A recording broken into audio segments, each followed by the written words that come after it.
Секој средношколец од Македонија кој ќе успее да земе учество на некој од 13 признати меѓународни надпревари и ќе освои едно од првите 3 места, ќе добива месечен паричен надоместок.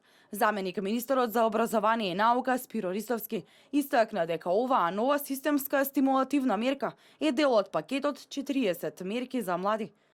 Доколку го исполни овој услов, ученикот, но и наставникот кој го менторирал и придонел за постигнатиот успех, ќе добиваат паричен надоместок во износ од 12, 10, односно 8.000 денари во текот на целата година, зависно од освоеното место и медал. Конкурсот е објавен на интернет страницата на Министерството за образование и наука, а доставувањето на соодветната доказна документација ќе може да се приложи до 31 август годинава. До сега се пристигнати 3 апликации и истите се во фаза на разгледување.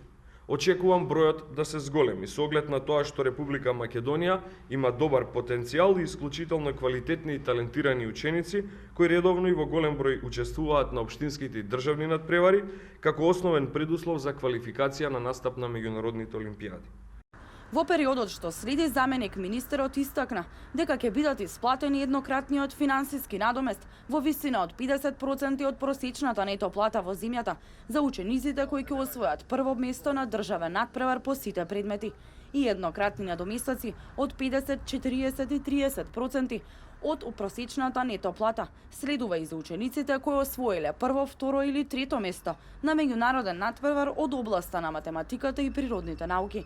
Минатите 2 години по овие два основа, Министерството за образование и наука исплатило 450 парични награди.